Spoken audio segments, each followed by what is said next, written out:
What's good, YouTube? It's your host, S.H.I.N.O the Shogun, and you are now watching MVP Magazine. And I know you're tired of hearing about this Activision and Microsoft deal. Myself, I am super tired of hearing about it. I mean, at this point, it's pretty much developing into a Dragon Ball saga. Next time on Microsoft and Activision merger deal. The CMA regulatory board, who have already gone on record for blocking the deal in the UK, have added and imposed further restrictions to both Microsoft and Activision. These new rules require Microsoft and Activision to A, get written consent before Microsoft can attempt to acquire part of Activision. I mean, even a piece. They can't even go for just the Blizzard. Microsoft must provide written consent before they acquire any of Activision's properties. So that means no buying just Call of Duty. Damn.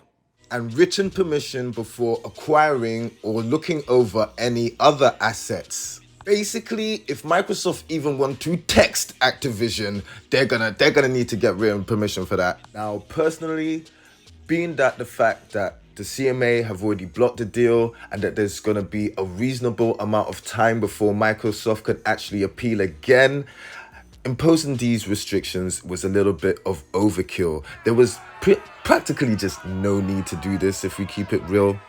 Now, with the EU they're gonna have their ruling next week. It's gonna be really interesting to see what the final outcome will be. Like, we've already heard a lot of people saying that they're gonna actually pass it, so it's gonna be really interesting to see if that happens, being that the UK isn't in the EU anymore, but it's historically been in the same era. It's gonna just be really crazy. And then we still got the US it's gonna be nuts. Let me know what you think about this Activision deal. Me personally, I would rather Microsoft take this money and invest it into their own studios, into the people that are there already, so we can get higher quality games, more games like we used to get, like Sunset Overdrive, Quantum Break, that level of quality.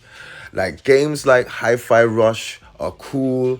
Like, I love them. Do you know what I'm saying? They got that polish to it. That's what I like. But, games like Ravenlock, games like Redfall, you know what I'm saying? We need that quality back. None of the state of decay nonsense. We need that quality back at Xbox. And I think that 68 or however many billion would be a lot better used on that. That's just my humble opinion, though. So yeah, let me know what you think about this whole deal. Are you tired of hearing about it? It's been going on for months. It's crazy. Thank you to everyone that's been coming through on the channel, leaving them comments, everyone that's been supporting it. Shout outs to Next Gen for inviting me on his podcast. Gonna be doing some work with him. Shout outs to Joey Luciano, Dread, and everyone else that's been holding the channel down. We'll speak soon. Santana out.